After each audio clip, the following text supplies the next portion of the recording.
primeira igreja presbiteriana em Petrolina. Uma igreja para frequentar, muito mais uma família para pertencer.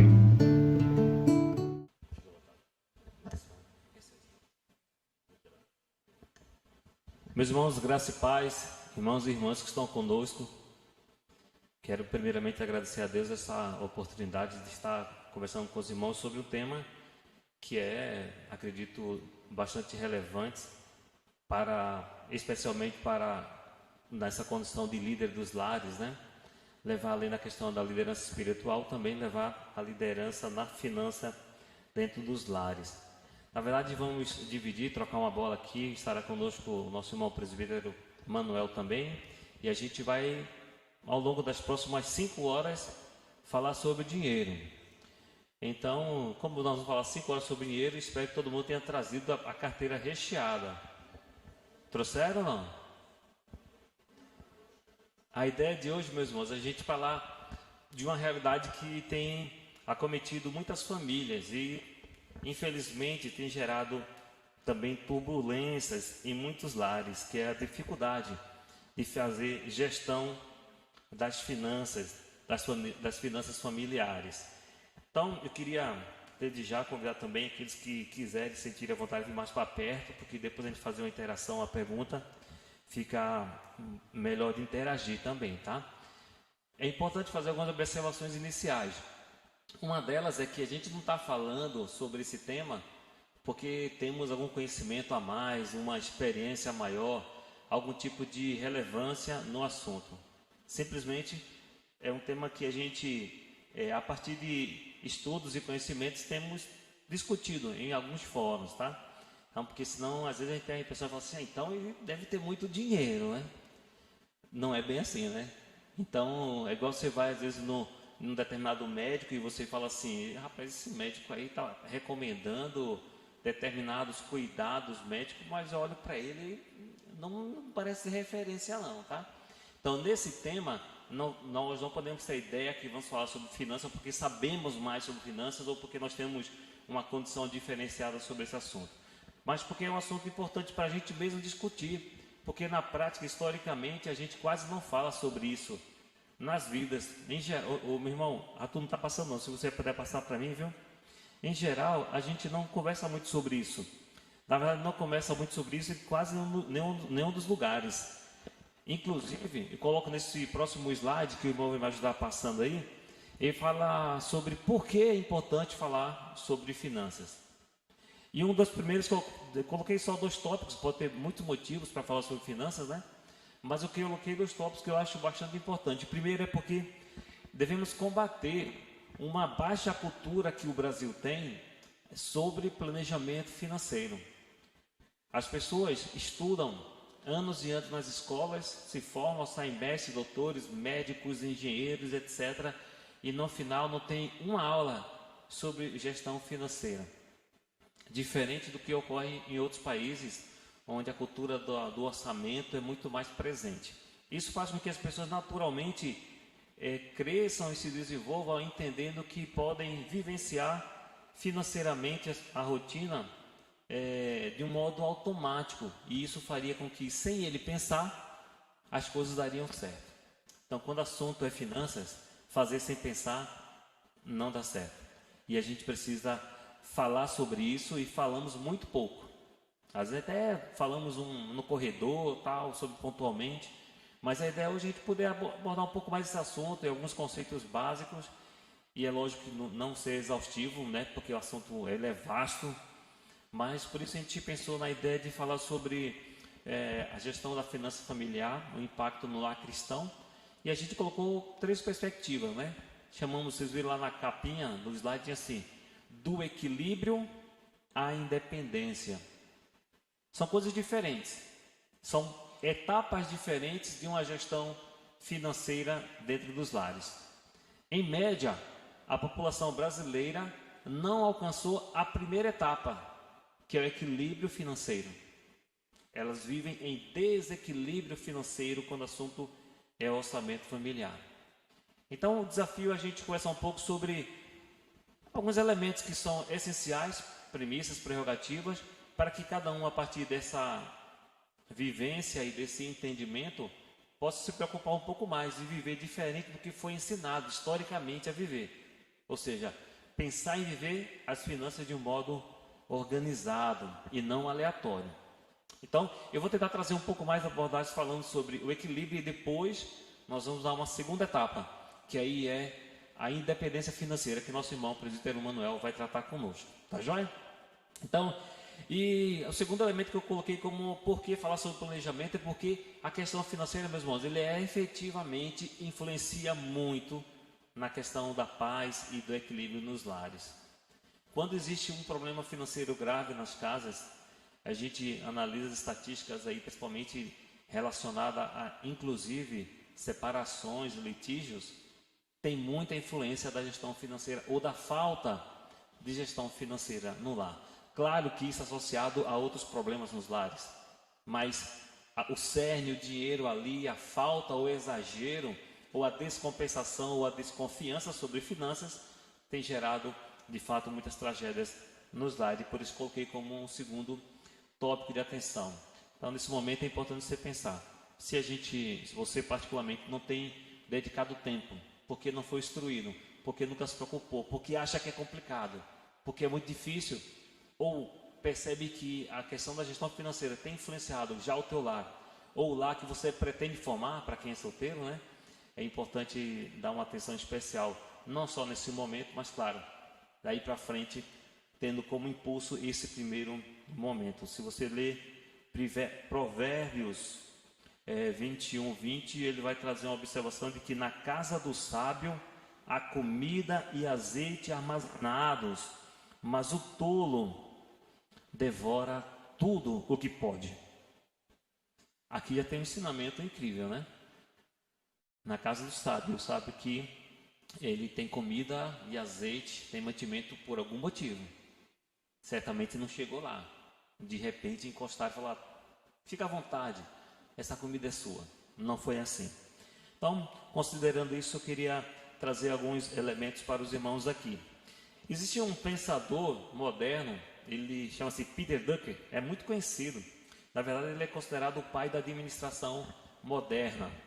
Ele tem uma frase que se tornou uma frase elementar para a gestão das organizações, eu poderia trazer para a nossa realidade aqui, para a gestão das finanças no lar. Ele afirma que não é possível gerenciar, administrar nada, se você não conseguir medir. A lógica é, se você não mede, você não gerencia. Se você não mede, você não tem objetivo. Se você não mede, você não tem controle. Se você não mede, você está ao dispor do, entre aspas, acaso. Se der tudo certo, tudo bem. Se der tudo errado, tudo bem. Há quem pensa que vai poder adquirir seu imóvel, sua casa, suas riquezas, sem medir. E aí, isso é totalmente contrário ao pensamento moderno da administração, que inclusive foi a base principal dos conceitos da administração moderna, desenvolvidos a partir da globalização, em especial a globalização corporativa, a ampliação das empresas para o mundo global a partir do conceito de medida. Então, Peter Drucker defende que se você não pode medir, você não pode gerenciar. Tá joia? Então, a primeira pergunta para os irmãos nesse aspecto que eu falo aí, coloca na sua mente. Responde essa pergunta para você mesmo.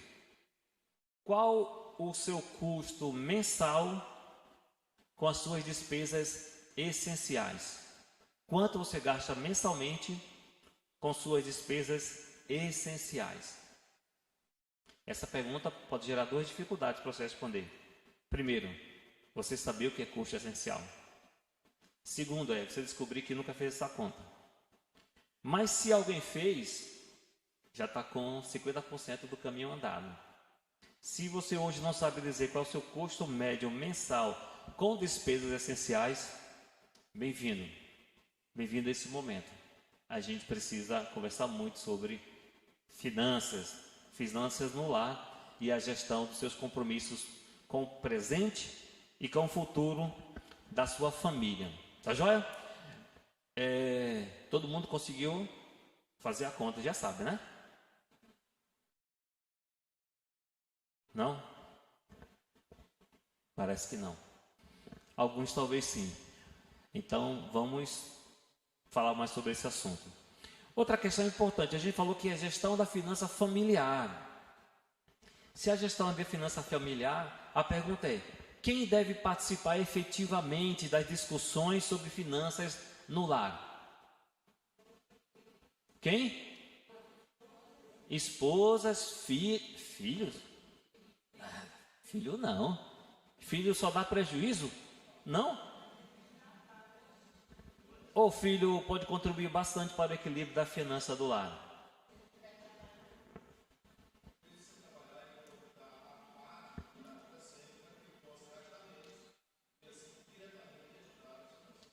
Exatamente. E aí tem uma falha que é muito comum nos lares. Os filhos não sabem o que está acontecendo. No máximo, os pais dizem assim: não posso não, vai, estou apertado. Ele não tem a menor noção do que está acontecendo. E aí ele vai crescendo, naquela base que eu falei no início, sem a cultura da gestão financeira. A escola não fala sobre isso, os amigos muito menos, os pais muito menos. Resultado, adultos distantes da realidade, da importante realidade que é medir, gerenciar seu orçamento. Claro, aqui, meus irmãos, a gente não pode esquecer, e a gente vai dar um destaque no final, que Deus é soberano sobre todas as coisas. E já discutimos também que o homem é responsável sobre todas as suas decisões também. Então, o coração do homem vai fazer planos, vai desenhar, Deus vai confirmar. Mas tem responsabilidade sobre os homens. Então, esse aspecto que eu coloquei é o orçamento familiar, quem deve participar? Todos da casa devem participar. E aí, a gente vai, nesse aspecto, falar um pouco mais de algumas experiências que já compartilhamos com outras pessoas e já recebemos de outras pessoas. Uma delas é assim: se a gestão é familiar, como podemos imaginar um equilíbrio financeiro no lar, onde o marido não sabe o que a esposa tem de salário e a esposa não sabe o que o marido tem de salário? E aí eles fazem um acordo antes do casamento: ó, você paga água e energia, eu pago telefone e gás. Está tudo certo. Será que funciona? Há quem defenda que funcione. Analisando a lógica da sistemática da organização financeira, existe grande chance de funcionar mal. Existe grande chance de funcionar mal. Porque, na verdade, quando a gente pensa em especial no casamento, é lógico que finança não é só no casamento, a gente está falando nesse aspecto porque o foco é na família, né? Mas quando existe um compartilhamento e um conhecimento, existe mais consciência para a decisão. Existe a possibilidade de alinhar os objetivos. E existe possibilidade de compartilhar com mais clareza as dificuldades. Existem homens e mulheres, sociedade moderna, sofrendo com problemas financeiros dentro do lar, enquanto o outro está gastando como se estivesse tudo bem. E alguns até com vergonha de falar para o outro que está passando aperto, para não ser acusado de que gerenciou mal o seu pedaço do orçamento. Será que isso é distante da nossa realidade? Não é não. Tem muita gente assim e às vezes pertinho da gente. Então, nesse aspecto, a gente deve nos preocupar primeiramente em ser exemplo, pensar, organizar nossas finanças, orientar nossos filhos para que eles possam ter desde pequeno uma cultura voltada para a gestão financeira. Há quem diga que a criança não deve ter, por exemplo, mesada. Particularmente entendo que deve ter mesada. Não importa o tamanho da mesada, não quer dizer que vai dar R$1.000 não. É R$10, meu irmão? É R$10. Ó, esse teu valor aqui, R$10, 50, 100, não sei quanto é que você vai estabelecer, ó. Você se vira para isso, isso, isso. Isso você não me pede. É que eu estou mesada. Ah, pai, só isso? Bem-vindo ao clube, eu só tenho isso. E eu gostaria de ter mais, para poder ter mais. Por enquanto nós não temos, então organize isso. E no dia seguinte, quando ele fala, pai, poderia comprar isso para mim? Você fala, isso aí está na tua mesada. Mas já acabou. Espere o próximo mês. Ou programe melhor o seu orçamento. Precisa, meus irmãos, precisa instruir para que se tenha responsabilidade, se entenda a lógica do dinheiro. Existe uma lógica por trás do dinheiro. Ele não entra e sai naturalmente. Existe uma lógica, uma sistemática que é fatal. Se não fizer, o saldo é negativo. Tá joia? Então, primeiro ponto que eu queria abordar é esse, né? Messa, e o orçamento familiar deve ser participativo. E aí, considerando isso, eu queria trazer uma regra que é muito essencial e básica para todos, que é a lógica geral, que esse todo mundo sabe, que é o seguinte: todo mundo sabe que as entradas, as receitas, os salários, os proventos, deve ser sempre maior do que as despesas, saídas, gastos. É ou não é verdade? Alguém tem dúvida sobre isso? É óbvio, né? E na vida real, como que é? Quando chega o cartão de crédito? Isso é um elemento decisório para fazer todo o seu planejamento. Só que se você não pensar sobre isso, você não precisa de mais que 2 meses para aquilo que no mês passado era uma sobra se tornar uma falta no mês seguinte. Já há quem diga que dinheiro na mão é vendaval, não é verdade? Há quem diga que se você tem mais, você gasta mais. Há quem diga que quanto mais tem, mais se gasta. Mas a grande verdade é que você pode lembrar de vários amigos, conhecidos, colegas que têm uma renda média relativamente pequena comparado com outras, porque vocês vão perceber ao longo da conversa que essa questão de ser grande ou pequena renda é bastante relativo, tá bom? Então você vai perceber pessoas que têm um salário médio menor e vivem tranquilo, equilibrado. Você não está chorando que está devendo, arrancando os cabelos, está feliz, está tranquilo, porque ele conseguiu de alguma forma encontrar um método para gerenciar bem as suas finanças. Mas também é muito comum você encontrar pessoas que são bem aventurados nas suas remunerações e vivem desequilibrados, devendo em todos os lugares, na beira da falência. E em geral, os motivos são os mesmos. Um está mais consciente da gestão financeira e o outro menos consciente.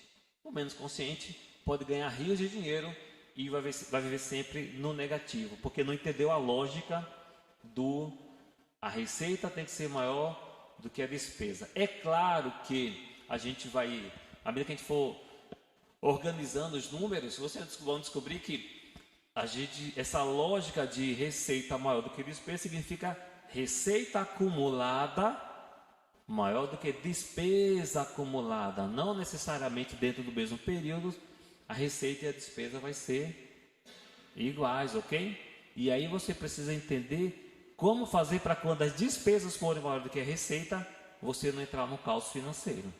Tá joia? Então a lógica de entradas maiores do que saídas, tem que pensar assim, no acumulado deve ser assim. E aí a gente depois vai entender o porquê dessa lógica. Tudo bem?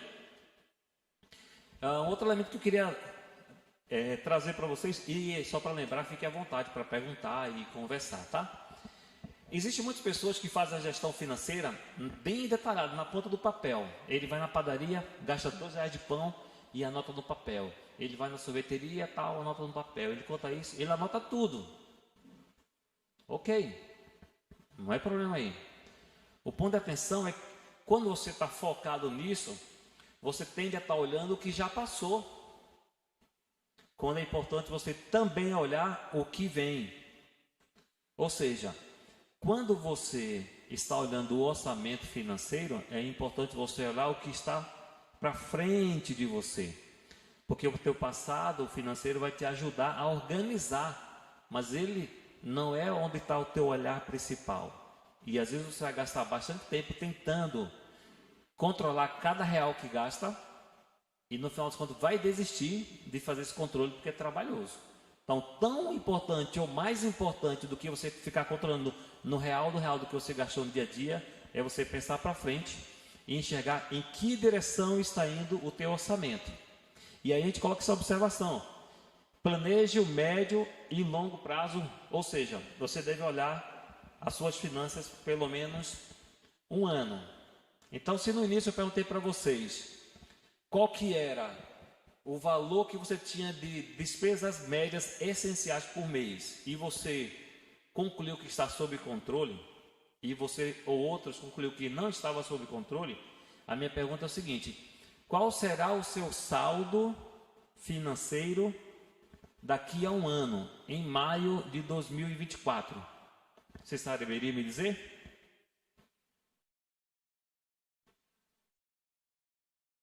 Se você não sabe, precisa estudar com Peter Drucker. Porque sem medir não é possível administrar. É claro que você não vai saber exatamente, vai ter R$ 322,17. Não. A pergunta é, no longo prazo, a sua tendência é sair de um saldo hoje de 10 mil em conta, por exemplo, para um saldo de quanto daqui a um ano? Isso só é possível fazendo esse olhar de longo prazo. Ou seja, você olha hoje o que está gastando, do que é essencial, projeta esse custo médio mensal, projeta a sua receita média mensal, projeta a variação entre elas, acumula essa diferença e fala, daqui a um ano eu estou quebrado, daqui a um ano eu estou devendo na Casas Bahia. Ou você fala, daqui a um ano meu patrimônio está maior. Então, as duas situações são possíveis, a depender da decisão que você começar a tomar hoje, olhando para o futuro. Então, no aspecto de orçamento, olhar no mínimo um ano. No mínimo um ano. Meu irmão. Com relação a essa questão de quanto é que vai ter amanhã, é relativo. Relativo da forma como você recebe o seu salário. Por exemplo, eu não tenho como ver dessa forma, porque eu sou comissionado. Se eu for ver só pelo meu salário não paga a conta. Meu salário não paga a conta. O que paga é a comissão. Então, há momentos de vacas gordas. Então, eu guardo um pouquinho para no momento que as vacas estiverem magras, então eu vou atendendo. Mas nunca consigo. Eu não compro nada a prazo, porque eu não sei o que é que eu vou ganhar de comissão amanhã. Então, a minha é daquela formiguinha de guardar um pouquinho para realizar, porque eu não consigo fazer conta, a não ser que seja conta pequenininha, mas se for uma conta maior, eu não consigo fazer. É para comprar isso? É para comprar aquilo? Vou juntar 1 ano, 2 anos, 10 anos, 20 anos para comprar, porque eu não tenho como ter uma previsão de sair. É a minha opinião assim com relação a variações. Digamos, eu poderia já ter um patrimônio e estar aplicando e já esquecer o salário e fazer uma média naquilo ali, mas assim mesmo há uma inflação, há uma variação muito grande dentro disso. Então, nem todos têm como saber isso aí. É verdade. Por isso, quando a gente olha para frente, a gente fala sempre de projeção. Projeção é estimativa, e essa estimativa você tem, porque se você olhar um ano para trás, você sabe qual foi a sua variação média mensal. Por isso você tem que fazer sua variação média mensal para frente. E a lógica do ponto de vista de gestão financeira é um pouco diferente. Normalmente a gente pensa assim: receita menos despesa é igual ao que sobra eu invisto. É ou não é verdade? Está errado o pensamento. Financeiramente falando, está errado. A conta é receita menos investimento é a minha despesa. Você tem que controlar a sua despesa, não o que você investe. Quando a gente entende essa lógica, algumas ações mudam. É uma coisa para se discutir. Claro, quando você projeta, você sempre tem uma referência. Por isso, quando eu falo de olhar para um ano, você tem um histórico médio. Então, o seu histórico médio diz que no mês de Dia das Mães, você vende mais, sei lá, geladeira, cama, não sei o quê. Dia dos Pais, vende mais ferramentas, não sei o quê. Então, você... Depende do negócio que você tem, você sabe o mês de maior receita e projeta. E aí, se você usar a lógica aqui, a lógica despesa menos receitas médias é igual ao que eu posso gastar, possivelmente você vai concluir que o que você gasta está acima do que o teu orçamento permite. Porque não é para guardar o que sobra, é para gastar o que você não guarda. Mas é desafiador, porque a gente não aprende assim. Todo mundo pensa assim, ó, o que sobrar, eu guardo. É interessante essa questão do faturamento para quem não tem um salário fixo, como Moisés, por exemplo, dentre outros. Eu também não tenho. Na verdade, nos países do primeiro mundo, o nosso salário não é mensal, é baseado no salário anual. Quanto é que o fulano ganha no ano? Exato. Então, porque mesmo que seja salário fixo, se dá no salário anual. Quando você tem esses dados dos anos anteriores, dando uma dica para quem, como Moisés e eu, nós temos uma perspectiva de faturamento X para o ano, como você me falou, porque tem datas que são variáveis. Então, nesse ano, eu tenho uma perspectiva nos dados anteriores, uma média de faturamento X. Então, ele tem uma previsão, pode até aumentar esse faturamento, mas a média está ali, serve de parâmetro para poder viver esse planejamento para um ano, para 2 e até para mais. E como você falou, o grande segredo disso tudo é, sabendo essa média de faturamento, saber qual é o seu gasto. De repente, você está gastando mais do que você vai ganhar esse ano. E aí, o grande segredo da vida financeira equilibrada no lar é saber quanto você gasta. E difícil, mas, infelizmente, cortar algumas coisas que você não pode nem obter. Eu vou dar um exemplo. Eu vou falar isso porque está aí meu irmão aqui, ele pode falar. Meu pai tinha um carro. E aí, descobrimos que nosso pai tinha comprado um carro no cartão de crédito, não foi? Uma coisa assim. E aí meu pai estava gastando um dinheiro mais do que ele devia, que ele podia pagar. Aí tomamos uma decisão. Reuni meu irmão, eu, esse aqui, um outro, e disse, vamos vender o carro do nosso pai. Ele não sabia ainda. Aí chamamos o pai para a mesa. Pai, vem cá, quanto é esse carro? Ah, você comprou como? Não, tem um cartão, você está pagando quanto? Pai, você não pode esse carro. Esse carro vai ficar aqui, nós temos um lava-jato, esse carro vai ficar aqui. E nós vamos vender esse carro amanhã. Nosso pai. Mano, eu vou ficar sem carro. Vai ficar sem carro, pai. Porque você não está podendo obter um carro, possuir um carro. Usou o limite lá do banco, etc. E aí, vendemos o carro para quitar esses débitos. Não deu, a gente teve que juntar e pagar débito de limite de cartão. Usando o carro com limite de cartão, imagina. E agora, nós nos dispusemos a disponibilizar nosso carro quando tivesse necessidade de um carro. Não é? Mas o fato é que tem hora que você tem que ter medidas drásticas na sua vida. Não é? Abrir mão de um carro que está lhe gerando um custo que você até usa pouco, e hoje está bom que tem carro compartilhado, né? Você precisar pegar um Uber, é até mais fácil. Não tinha Uber nessa época. Dentre outras coisas, talvez a saída todo final de semana, você só pode sair um final de semana, porque o seu custo tem que baixar.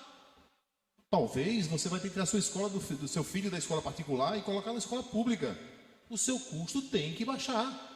Não existe mágica em você gastar mais do que você ganha. Não é? Não existe mágica. Exatamente.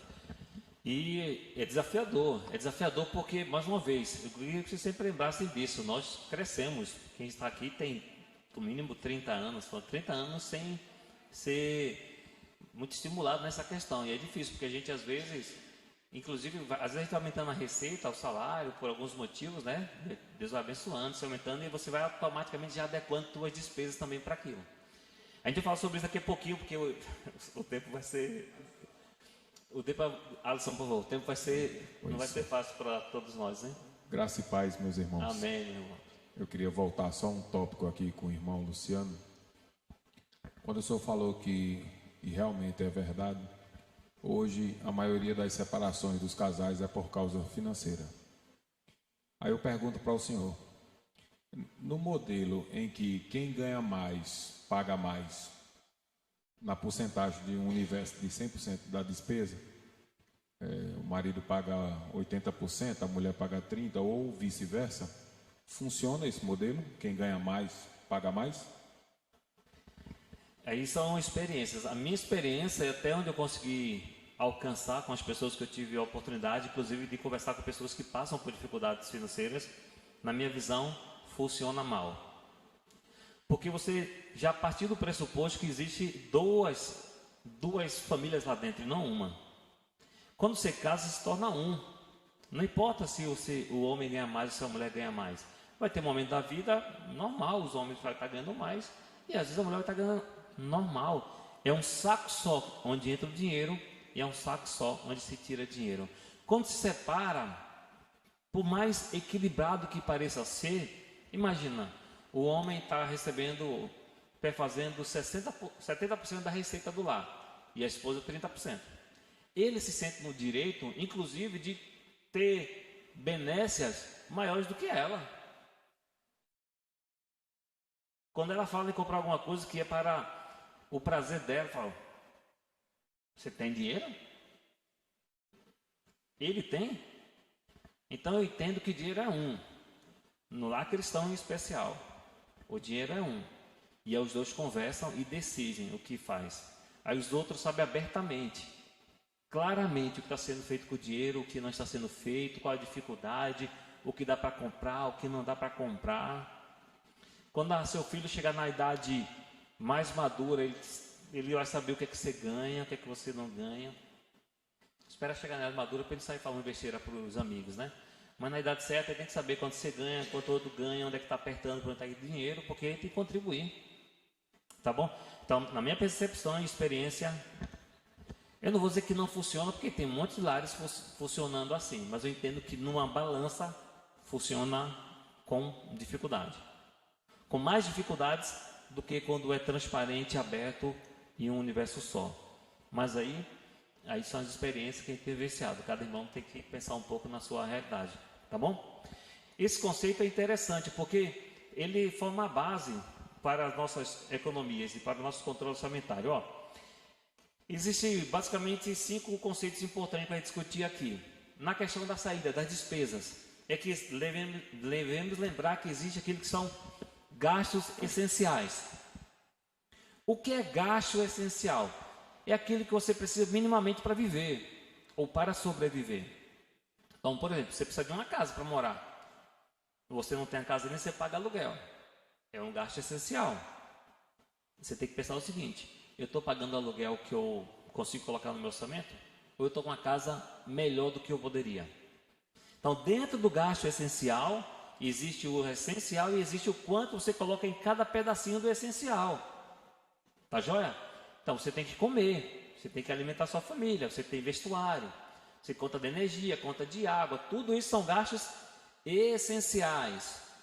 E aí, quando você se depara numa situação onde você precisa rever seu orçamento de agora e do futuro, a primeira pergunta é: seus gastos essenciais, eles estão dentro da tua conta normal do ponto de vista de conceito de administração? A gente fala daqui a pouquinho sobre esse tamanho do teu gasto essencial. Mas se ele está fora do que seria uma referência para a economia, você tem que repensar. Você está morando na casa certa, tem um carro certo, se você está comprando a carne certa. Quebre o cartão de crédito. Cartão de crédito e etc. Tem gente que fala assim: não, na conta, cartão de crédito eu pago no dia 20. Mas o dia 20 vai chegar, meu irmão. Vai pagar do mesmo jeito. Para usar cartão de crédito, precisa ter uma inteligência específica para cartão de crédito. A gente fala na hora dessa sobre isso aí. Pode ser uma bênção ou uma desgraça na vida de muita gente, o cartão de crédito, tá bom? Mas olha só, gastos essenciais. Todo mundo entende o conceito de gastos essenciais? Se você vai no McDonald's para curtir um fim de semana, isso é um gasto essencial? Não? Não? Mas seu filho vai sobreviver sem uma McDonald's no fim de semana? Será? E se ele bater o pé e chorar e fizer se trancar no quarto e não sei o que, você vai negar uma comida para o seu filho? Absurdo. Se não é essencial, vai. Ele já deveria nem falar, porque ele já sabe. Você não compartilha com ele as dificuldades, ele não vai nem pedir. Agora, se ele está pedindo o que não pode, certamente você não está compartilhando o que deveria com ele também. Tá bom? Educação para os seus filhos que eventualmente você não teve no passado. Vai fazer com que a família dele tenha uma gestão financeira melhor do que a sua no futuro. Tá joia? Gastos essenciais. Depois nós temos chamado fundo de reserva. Fundo de reserva, existe muita discussão. O que é? Você tem uma receita, às vezes fixa, às vezes variável, como vocês vão ver naquele outro bloco. Só que a economia, ela dá reviravoltas. Você pode perder emprego, o seu negócio pode ter um problema na economia, aí você de repente não tem essa renda que você tinha até o mês passado. Então, você vai ver no próximo slide que um dos grandes objetivos da gestão financeira é compor um fundo de reserva. Se você sobrevive hoje com R$2.000, equilibradamente, seu fundo de reserva, de acordo com alguns estudiosos sobre o assunto, entende que você deve ter pelo menos 6 salários seus guardados em um investimento que seja de rápida liquidez. Precisou, você vai lá e pega. Precisou. O que é precisar nesse caso de fundo de reserva? É você deixar de ter a sua renda, você perder seu emprego. Ah, não, mas aqui deu uma vontade de comer o McDonald's. Nem toque no fundo de reserva. Fundo de reserva é se você ficar desempregado. Gerou uma crise de repente. Entrou a pandemia, o irmão não pôde sair para vender e só vende presencial. Não tem receita. Fundo de reserva. Se o seu fundo de reserva, se o dinheiro que você tem guardado, que você está achando que é investimento, mas ele não é nem pelo menos 6 meses do que você ganha, você ainda não tem o essencial para sobreviver no médio prazo. Você precisa trabalhar para ter o seu fundo de reserva. Primeiro, fundo de reserva. Tá bom? Às vezes a gente acha que está fazendo investimento. Não está não, está só fazendo fundo de reserva, porque é o mínimo para você sobreviver numa situação de emergência. Tá bom? A gente vai falar sobre um gráfico sobre isso aí. Depois, investimento para o futuro. Se depois que você tem o seu fundo de reserva pronto, aí você começa a guardar dinheiro para garantir o seu futuro. E aí algumas pessoas, às vezes até exageram, né? Tenta fazer um investimento tão alto na parte do futuro que esquece de viver o presente. A gente está falando de equilíbrio, ok? Equilibrar, vocês vão ver sobre isso daí. E por fim, né? Objetivo de curto prazo. Se eu já tenho que manter meus gastos essenciais, eu já tenho meu saldo de fundo de reserva pronto, já estou agora guardando o dinheiro efetivamente para meu futuro. Aí agora sim você começa a pensar nos seus objetivos de curto prazo. Eu queria tanto ter uma televisão de 60 polegadas na minha casa, ia ser massa, ia ficar legal. Já cumpri as outras etapas, já tem seu fundo de reserva, sua conta está equilibrada, já tem reservado o seu valor para o futuro? Já. Aí agora você faz um plano para adquirir a sua televisão. Ah, mas a televisão é essencial para mim. Hã? Tem um monte de gente aí se atropelando para trocar de celular. Porque meu celular já saiu novo, versão nova, S27. E eu preciso de um celular novo. O quê? Tem um monte. E não esqueça, existe técnica, e o mundo está cheio dela, chamada marketing do consumo. E eles estão trabalhando ardentemente para fazer você comprar o que você não precisa. Entenda, nós compramos, na maioria das vezes, aquilo que nós não precisamos e deixamos de lado aquilo que é essencial, porque ficamos devendo. Se a conta que era para ser positiva está ficando negativa e eu comprei o que não era essencial, eu troquei o essencial pelo supérfluo. E, gente, a gente faz muito isso aí, tá? Se você está fazendo isso aí, meu irmão, esqueça, não faça. Resista, não faça. E, por fim, aí sim, tem aquilo que é o suprassumo. Os gastos aleatórios. Quero ir no McDonald's, quero passear, quero andar de caiaque, quero gastar, vou para a praia. É o último estágio. Enquanto você não tiver vencido os outros, do ponto de vista da administração financeira, você não deveria chegar nessa etapa. Ah, mas a vida vai ficar sem graça. Por um tempo, sim. Se você quer fazer uma gestão financeira, sim. Por fim, as entradas, né? O irmão falou, tem o fixo e tem os variáveis. Muita gente vivencia assim. Tem gente que só tem o variável, nem tem o fixo. Tem gente que tem só fixo, não tem variável. E tem gente que tem fixo e variável. Nas 3 situações, você tem um total médio de receita que você deverá contar com ela para a sua projeção futura. O mundo ideal, nesse sentido, para quem tem fixo e variável, era se conseguisse minimamente ajustar todo esse conceito que a gente vai ver aqui em seguida, baseado na sua receita fixa. Ah, mas a vida vai ser dura. Vai ser mais difícil, com certeza. Próximo slide, a gente está tentando caminhar para o final, que uma hora não está fácil não, né? Esse slide traz algumas pessoas que estudam as finanças do curto e médio prazo das famílias, defende que, primeiro, nós não podemos esquecer o conceito que eu falei lá atrás. Qual que era? Qual que é a conta certa? É receita menos... Oi? Receita menos investimento, ou seja, estou chamando de investimento a soma de fundo de reserva mais investimento, ok? Então, receita menos investimento é igual a despesa. Isso quer dizer que a sua despesa ela precisa se adequar ao que sobra. Não o que você investe se adequar ao que sobra. E isso é desafiador. É a parte mais complicada de fazer. Mas essas coisas não precisam acontecer da noite para o dia. Vou sair daqui agora, vou parar de fazer tudo e acabou. Não. Primeiro você tem que estar aqui na consciência. Entender se isso faz sentido para você. Estudar com a esposa, com o filho, com a esposa primeiro, até para se estruturar e para conversar com os filhos. E a partir de tomarem decisões. Porque a decisão tem que ser em conjunta, senão o conflito está gerado. Tudo bem? Só para ficar claro, qual é a mesma conta, pessoal? Receita menos é igual a... Doideira isso aí, né? Muita gente está na fase anterior, que é a fase do desequilíbrio financeiro. Para chegar no chamado equilíbrio financeiro, é necessário fazer uma conta mais ou menos assim. Ficou um pouco pequeno, né? Mas não é exatamente assim, mas é mais ou menos assim. Algumas variações de acordo com a tua realidade. Você deve ter como gasto essencial, aquilo que é o suficiente para você sobreviver, deve compor no máximo 50% do que você ganha. No máximo, 50%. Ah, mas meu salário é 3 mil. Você precisa gastar no máximo 1.500 com as suas despesas essenciais. Ah, Luciano, não dá, é muito pouco.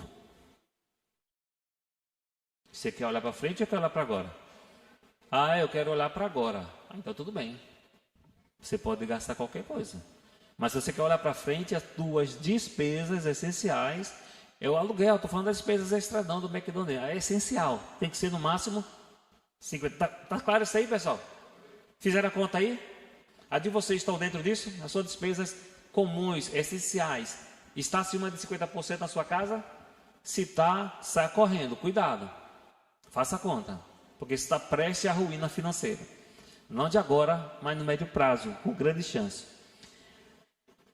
Depois, com 40% do que você recebe, você deveria compor o que chamamos de fundo de reserva. Essa é a parte mais tranquila, porque se você precisa de mais ou menos 6 meses de fundo de reserva, guardadinho para emergência, lembra? Fundo de reserva, aquele dinheiro guardado para emergência.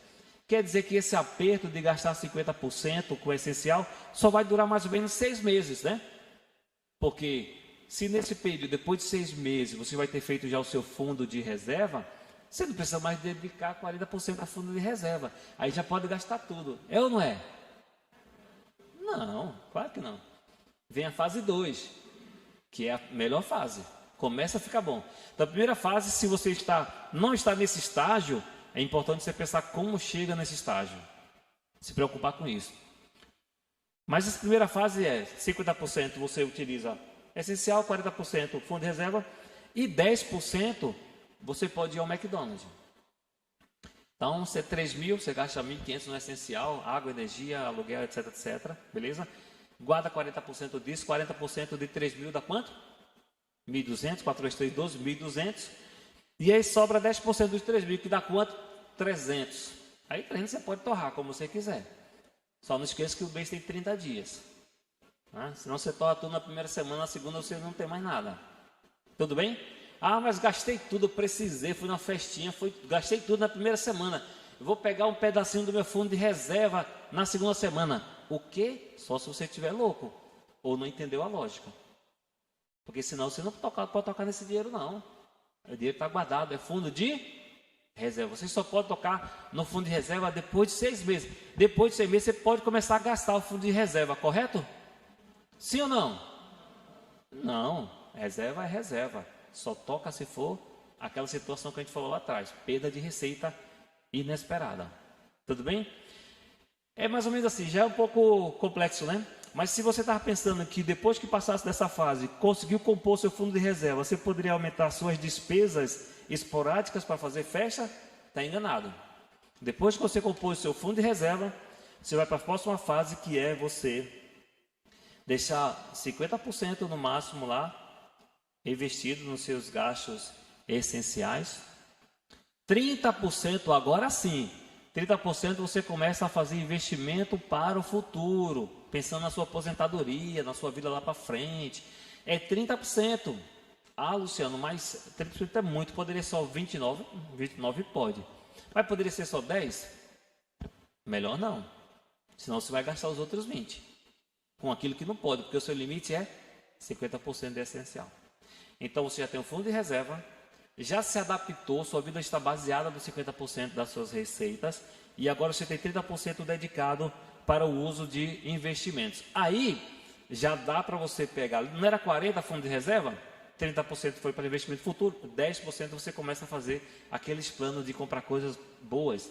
São os objetivos de curto prazo, a televisão, a troca do carro, uma coisa que você fala, eu queria fazer no curto prazo aqui.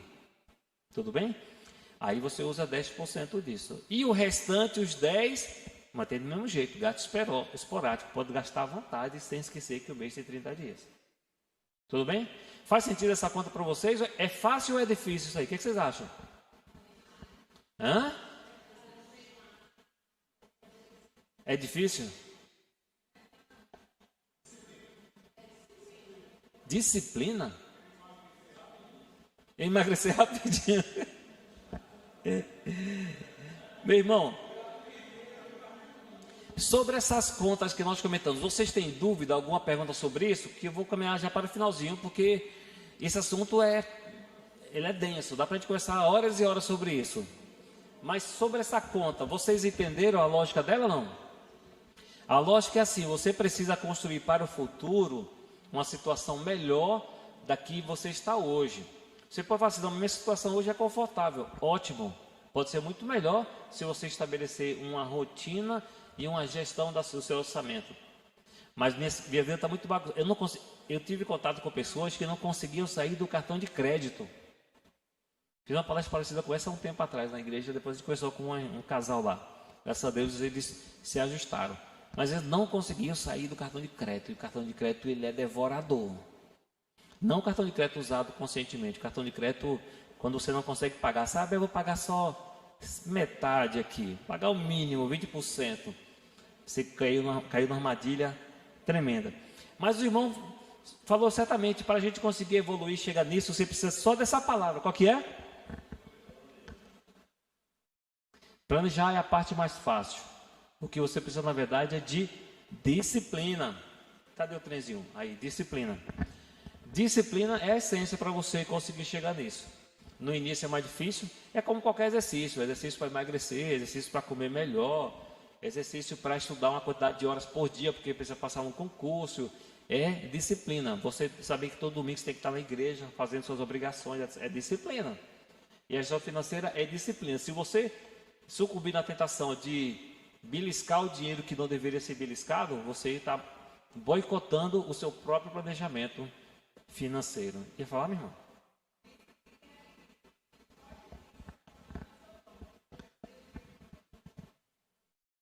Exato. Meus irmãos, a gente tem que dar passos do tamanho que cabe. É possível dar passos maiores, mas só precisa ter esse equilíbrio. Porque, observe, existe também uma lógica. A gente está falando sempre de baixar despesas. Mas você precisa também pensar e criar alternativa para aumentar a receita também. O Manuel vai falar um pouco mais sobre essa questão aí quando falar da independência, tá? Mas quanto de energia você está gastando para aumentar a tua receita? Ou você está entendendo que o que você está recebendo hoje de receita, você só consegue ter isso mesmo? Ah, não, porque minha formação foi essa, eu consigo só ter esse trabalho mesmo. É o máximo que eu consigo ter. Será que é? Será que é?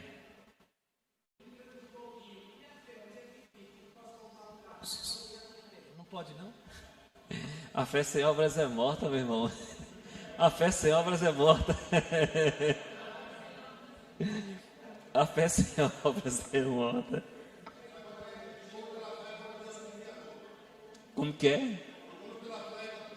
é? Bota Deus como fiador e a culpa é ele, né? Deus não me abençoou. Meus irmãos, assim, existem várias formas de controlar. No passado, eu falando no meu exemplo particular, eu anotava. E eu anotava muitos detalhes.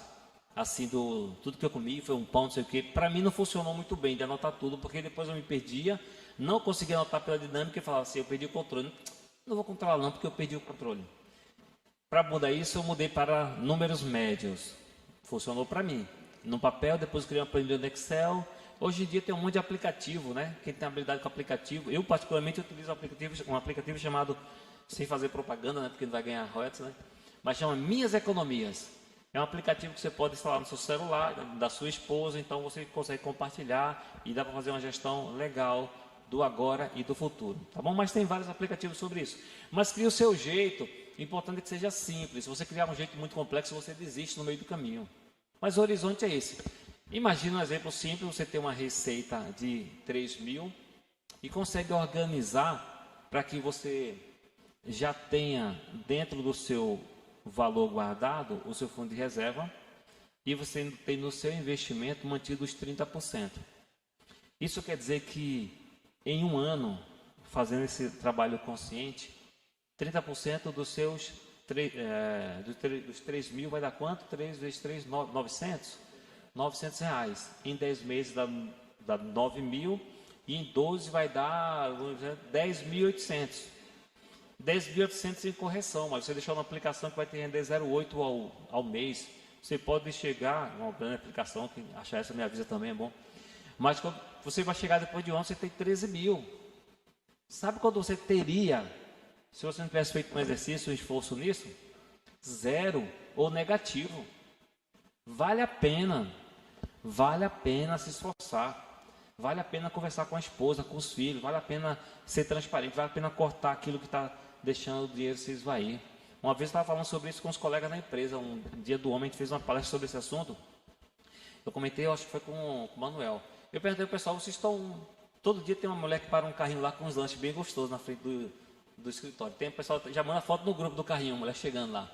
Aí a galera vai lá e todo mundo pega um lanche, não sei o quê. Aí na conversa, eu vi que tem uma galera que todo dia pegava o lanche. Eu perguntava, eu não lembro agora do dia de hoje, mas era assim, ó, quanto custa esse lanche? Deve ser, sei lá, 10 reais, que ele gastava 10 reais por dia. Ah, não é somente 10 reais, é um lanchinho com suco, 10 reais, 22 dias trabalhado, 220 reais, né?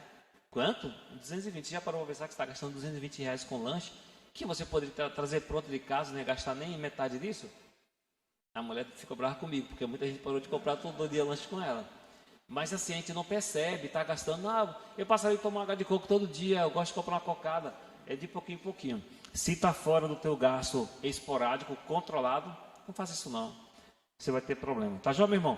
A gente pode falar sobre muitas coisas, mas no final das contas, o coração do homem pode fazer planos, mas a resposta certa dos lábios vem do Senhor. Deus vai abençoando. Se você vai trabalhando com responsabilidade, colocando seus pés dele com o coração grato, dedicado. Uma coisa que eu não falei, é como se tivesse subentendido, mas eu não poderia deixar esse subentendido. Quando a gente fala de receita, a gente fala daquilo que é teu. Não estou falando do teu salário, porque o dízimo não é teu. Tudo bem? Não podemos esquecer disso daí. Primeiro, dízimo à parte. É a receita que é tua. Se você começar a fazer negócio com Deus, meu irmão, passando a perna dele, aí vai ser mais complicado ainda você fazer sua gestão financeira. Pode esquecer qualquer conceito. Tá bom? Então, tudo que nós falamos aqui é sobre o que é teu, sobre seus 90%, que compõe a tua 100% da tua receita. Agora, se você é desenrolado, altamente mais ou menos, e já tem o equilíbrio financeiro, meu irmão, você precisa conversar com o Manuel. Porque do equilíbrio financeiro você pode partir para o próximo estágio da gestão financeira, que aí é show de bola. E qual que é o próximo nível da gestão financeira? Depois que saiu do caos financeiro, chegou no equilíbrio, você vai falar sobre isso aqui há um ano, vocês vão contar um monte de histórias boas. Você vai para a próxima etapa. Qual que é a próxima etapa depois do equilíbrio financeiro? Independência financeira. Abençoado, aí é contigo, viu? Deus abençoe, meus irmãos. Boa noite, graças e paz, amados. Fala bonitinho nosso irmão, né? Graças a Deus. Deixou bem claro. Eu queria testemunhar rapidamente sobre o que ele falou, que às vezes a gente acha que não é possível. Mas é possível sim. Lá atrás, quando a nossa receita era bem menor, eu trabalhava na Agrovale, eu já falei isso para alguns, eu levava meu café, porque o lanche não era muito caro. Só tem uma lanchonete, é refém lá, e eu levava minha garrafinha de café e com o meu pãozinho com manteiga. Ele correspondia a 30% do que era o lanche lá. O restante eu poupava e comprava o leite das crianças, não é? Então é possível. Não é, isso não vai diminuir em nada você chegar no seu trabalho com o seu lanche, com a sua refeição não vai lhe diminuir em nada, tá certo? Bem, temos equilíbrio financeiro aí, né? Todo mundo equilibrou as finanças, está poupando um pouquinho aí esses 30%, então está sobrando dinheiro. E o que fazer com esse dinheiro? Né? Eu queria ler um texto para sempre a gente estar fazendo, que é assim, a Bíblia está recheada de textos que vai nos embasar sobre essa questão de planejamento, de disciplina, etc. Um dos textos que eu gosto muito é Lucas 14, 28, que diz o seguinte: pois qual de vós, pretendendo construir uma torre, não se assenta primeiro para calcular despesas, se tem os meios para a concluir? Né? Esse texto é bem interessante. Tem outros textos que fala do construtor que vai construir uma casa, não calcula para que não pare no meio do caminho e alguém chame ele de tolo. Então, essa questão do planejamento, isso é primordial na vida da gente. Porque às vezes a gente senta aqui na igreja, ouve a palavra, entra no conversa, vai embora, e você poderia estar financeiramente numa situação melhor. Lógico, partindo da premissa, como nosso irmão falou, tudo vem de Deus, tá? Não devemos esquecer disso. Mas o que depende de você, você tem que fazer.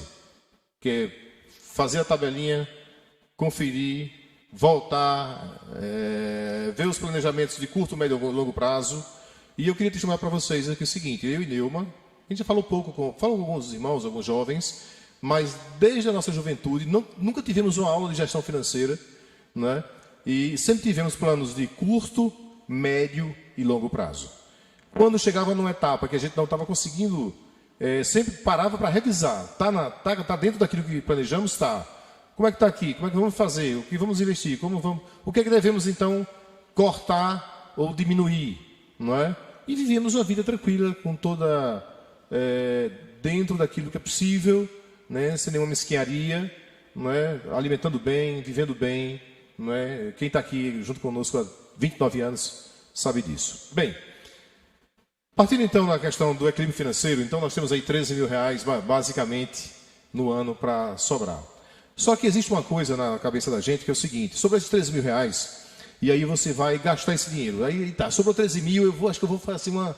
Eu não vou... Aí você vai e aplica esse dinheiro em passivo. Aí também, irmão, você aplicou seus 13 mil reais em passivo. O que é passivo? É aquilo que vai lhe gerar despesa. Não é? Tudo aquilo que você vai gerar despesa, isso é passivo. Você tem que pegar esses 13 mil reais e aplicar em ativo. Não é? Partindo disso aí, você vai tendo essa noção que é passivo, que é ativo, né? Tendo em mente o que é. E é muito comum hoje, sobrou esse dinheiro, como você falou já aqui, Luciano, a pessoa vai lá e aplica numa troca do celular, na troca do carro. Você já tem o carro, você já tem o celular, aí vai gastar em algo que não vai lhe gerar receita, tá certo? Bem, parando por aqui um pouquinho, como tem uns jovens aqui, né, temos a turma que tem de média idade de 30 para cima, mas tem uns que tem de 30 quase para baixo, então vale a pena falar sobre isso. Por exemplo, tem nossa irmã ali, a irmã Águida, que está fazendo internato, né? Pegando ela como exemplo de internato, ou qualquer um estágio na formação profissional. E quando você está num estágio de formação profissional, todo mundo se sente meio que escravizado, né? Talvez ela se sinta assim: estou trabalhando e não ganho nada, né? Mas isso, na verdade, você está ganhando, você não sabe nem o tanto que você está ganhando, porque na verdade você está se preparando no conhecimento para ganhar, né? Com a sua profissão. Então, quando você parte no princípio de primeiro formar conhecimento para depois ganhar, essa questão tem que ser sim dada, que é a questão do estágio, que é a questão da preparação, tá? Para você ter essa proficiência financeira, você tem que saber, como o Luciano já falou, quanto você ganha e quanto você gasta. O Luciano já falou isso aqui muito bem, não é? Então, nós vamos partir para uma outra passagem que seguinte exemplo: quanto você ganha, quanto você gasta. O grande segredo, na verdade, não é necessariamente quanto você ganha, embora é importante que você aumente o seu faturamento. Mas o grande segredo é quanto você gasta. Um salário de 30 mil reais, um salário de 50 mil reais, talvez seja um salário de um juiz aí de 30 a 50 mil, é um salário desejado por muitos, não é? Mas talvez para um cara desequilibrado, se ele gastar 51, ele vai viver apertado, não é? Tem aquele americano que já foi um dos homens mais ricos do mundo, ele mora na mesma casa há 40 anos. E ele fala assim: olha, o segredo não é o que ganha, é o que gasta. Porque você ganha muito, se você gastar muito, tem aquele conceito da corrida dos ratos, não é?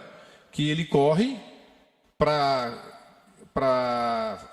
comer, só engordar. Ou seja, você está correndo para faturar, mas ao mesmo tempo você está gastando, você não está fazendo nada. Você não está fazendo nada com isso, não é? E nesse poder de quanto você ganha, quanto você gasta, nós vimos aí, tem vários exemplos na mídia aí, esses ganhadores de loterias, agora desses últimos 20 anos aí, que é muito divulgado, muito difundido, os ganhadores do BBB, que agora deu quase 3 milhões, não é? Tem muitos deles, a grande maioria não tem mais R$1 na conta. Por quê? Porque, na verdade, eles não têm capacidade de administrar uma grande quantia. Ele pega gastando em passivos, não tem poder de gestão, logo vai voltar para a mão dele só aquilo que ele de fato tem condição de administrar. Já pensou o cara ganhar milhões e daqui a poucos anos ele está de novo com o salário que ele tinha há anos atrás? É impressionante, mas isso acontece pelo poder de gestão. Então o que acontece? Você tem que pegar esse valor que você tem e ir empregando em ativos. Esse ativo que a mente pobre, tem até um livro muito conhecido que é Pai Rico e Pai Pobre, né? Esse livro é interessante, que o cara tinha lá 2 pessoas na família dele, né? Que ele considerava como pai, o pai rico e o pai pobre. O pai rico era um cara bem formado, tinha um emprego bom e tal, e tinha o outro pai dele que era um cara sem nenhuma formação assim acadêmica, um cara simples e tal, e na verdade ele teve uma gestão financeira muito melhor do que o outro, aplicando em ativos e não em passivos. O que é que ele fazia? Tudo que sobrava do salário dele, uns R$13 mil por ano, ele aplica em algo que vai gerar receita. E ativo é tudo aquilo que você aplica que você não precisa estar lá. Você comprou títulos, você talvez comprou um imóvel, que esse imóvel vai gerar uma receita. E lembre, esse imóvel só é ativo se a receita anual dele tiver uma receita mais do que o custo dele, de manutenção, IPTU, etc. Aí ele vira ativo. Se você aluga por valor, qualquer valor, e ele está empatando, isso passa a ser passivo. Então você tem que ficar atento para isso, tá certo? Aí o que acontece? Para tu ter uma ideia sobre essa questão de ativo e passivo, foram perguntar ao dono lá do McDonald's, né, um dos fundadores do McDonald's, sobre qual era o trabalho, qual era o negócio dele. E ele respondeu: o que você acha que é o meu negócio? Vender hambúrguer. O cara do McDonald's vender hambúrguer. Ele disse: não, esse é o meu trabalho. Por exemplo, aqui tem diversos profissionais. Aqui tem funcionários públicos, tem empresários, né, profissionais liberais. Qual é o seu negócio e qual é o seu trabalho? Seu trabalho é aquilo que você busca a receita. Isso é o seu trabalho. E qual é o seu negócio? Investimento em ativos. Quais são os seus ativos? Então o McDonald's diz o seguinte: olha, o meu trabalho é a parte de hambúrguer, gerenciar isso, abrir novas lojas, pegar o meu franqueado. O meu negócio, isso é o meu trabalho, o meu negócio é locação. Locação? Sim. O dono do McDonald's tem os melhores esquinas do mundo, é dele. Dizem até que ele tem um patrimônio maior do que a Igreja Católica em imóveis, que gera receita ativa. E ele não está lá para esse dinheiro entrar. Então isso é ativo. Tudo aquilo que você separa do seu trabalho e passa a investir no seu ativo. No decorrer dos anos, se você estabeleceu algumas metas, sim, você pode ter alguns mimos e usar algumas coisas que esse ativo vai te dando, mas que o seu trabalho, ele sempre deve gerar uma receita, como o Luciano falou. Ter lá no seu trabalho, ter a sua despesa doméstica, ter o seu fundo reserva, sempre tem que ter isso, você tirar do seu trabalho e botar no seu ativo. Tá certo? Então, é por isso que muitas vezes você, talvez quem tem mais idade aqui, os jovens não, ou talvez os pais dos jovens falam o seguinte: rapaz, fulano de tal tinha uma vida equilibrada igual a minha, e hoje o cara está rico. O que é que ele fez? Que eu não sei. Simples. Ele investiu em ativo. Enquanto você estava gastando com muitas bobagens, não é? Ele estava investindo em ativo, não é? Agora, isso não acontece do dia para a noite, não é? Eu vou fazer isso. Nós temos hoje uma mídia consumista muito forte, né? E desses dias para cá, depois que entrou a internet, né? Porque tem alguns aqui que já nasceram já na época da internet, eu nasci um pouco antes, não tinha esses apelos comerciais como tem hoje. Você está conversando com um amigo aqui, se você fala, não sei o que, um carro, daqui a pouco chega a propaganda de carro no teu celular. Um carro novo com não sei quanto, esse carro agora faz isso, faz aquilo, e você tá e só paga tanto, com taxa zero. Taxa zero. Ali tem juro embutido, meu irmão. Tu acha que a empresa GM e outras vai te vender um carro por 24 vezes sem nada de juros? Tem juro embutido. Vai comprar à vista, para tu ver. Não é? E isso eu digo com conhecimento de causa. Você vai comprar um carro, quanto é esse carro? X. Não, mas eu quero comprar à vista. Não, mas é X. Não, eu quero à vista, amigo. Vamos negociar aqui? Quando você vai ver... numa aquisição que eu fiz outro dia para trás, aí eu baixei mais ou menos 10% do valor de à vista. Não é do valor de fiado, não. Valor de à vista, 10% de desconto na agência, na loja autorizada. Então tem juro embutido. Não quer dizer para mim que não tem, isso é balela, tá certo? Então o que acontece? Você tem que ter essa disciplina, não é fácil. Mas você pode chegar lá na frente, depois de ter toda essa organização, toda essa planilha, não é? Talvez o cartão de crédito só serve mesmo, irmãos, para você organizar suas contas. Que o de débito também faz isso, tá? Mas para usar esse cartão, não compre parcelado. Não compre o que você não precisa com dinheiro que você não tem. Isso é apelo do consumismo, não é? É bom ter um carro novo? Quem disse que não é? Mas você precisa? Não. Você tendo um para transportar é o suficiente. Tendo o dinheiro, você investir no ativo e aí você vai para a sua independência financeira. Pronto, então vamos lá. Tinha 13 mil reais, o Manuel chegou aqui e disse, olha, não gaste com nada, invista no seu ativo e não no passivo. E aí vamos partir para a independência financeira. Quando você pega esse dinheiro, esses 13 mil reais, e você vai aplicando anualmente no ativo, isso vai lhe gerar uma receita futura que vai ser maior do que o seu trabalho. O seu negócio, ele vai virar uma receita maior do que o seu trabalho quando você investe em ativo. E com detalhe, com só o seu gerenciamento, você não precisa estar lá gastando energia para que isso aconteça. Tá certo?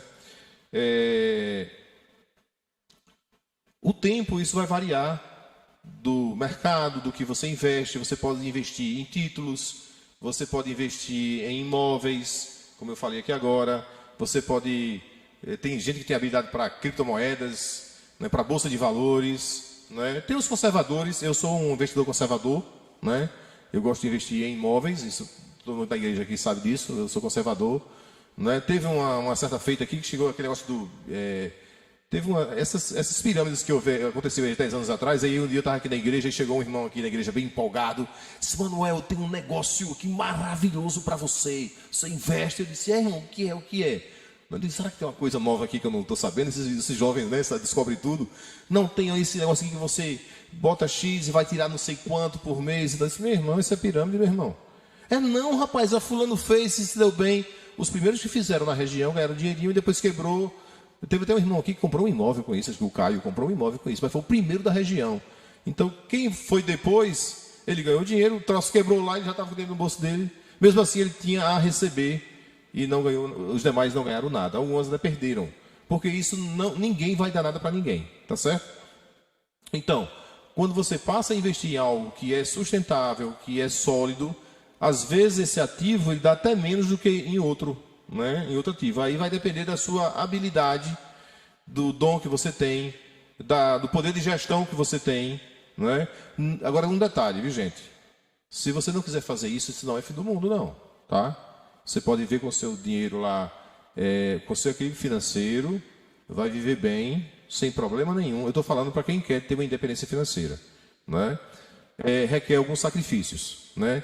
E esses sacrifícios eu começo sempre com os meus filhos, né? Sobre isso e sobre algumas pessoas que estão sempre ao nosso redor, sobre independência financeira. Então você vai chegar a um determinado tempo, não é? Isso leva tempo.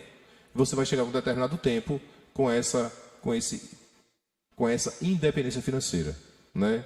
E eu estou falando aqui algo seguinte, não por... se eu achar a palavra certa para não ficar mal, né, pastor? Não para do Nordeste, não para se amostrar, como diz o outro, nordestino. Está se amostrando, né?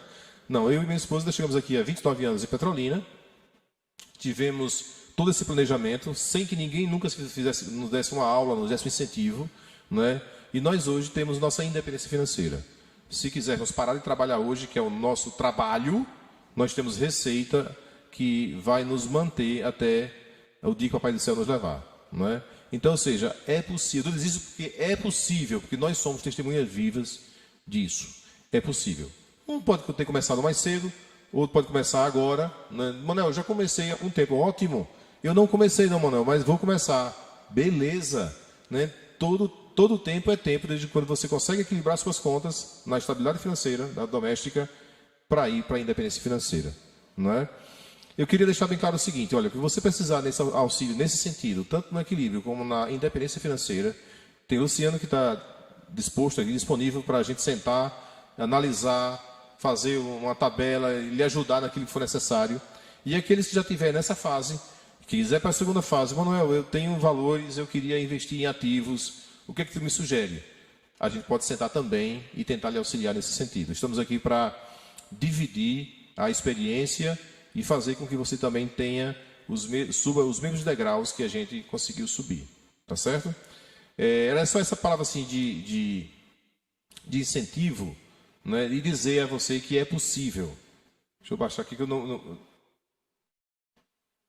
E dizer a você que é possível. Eu peguei o celular aqui e aí o bicho fica apagando aqui, não botei a tela aberta direta e fica mexendo aqui.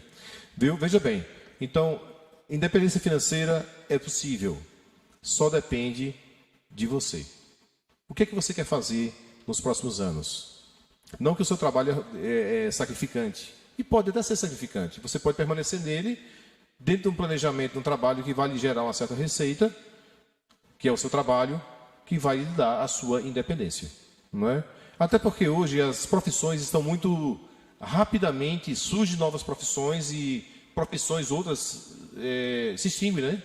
Então, de repente, você não se prepara para isso e você pode ficar sem a sua profissão no futuro. Não é? Quando você está antenado com as tendências, você está antenado com as finanças, com fundo reserva, com investimentos, com certeza você vai ter um futuro financeiro muito melhor do que você tem hoje. Não é?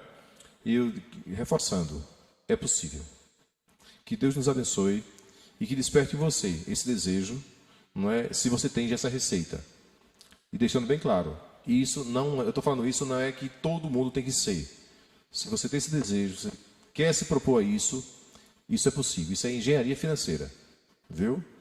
Deus nos abençoe.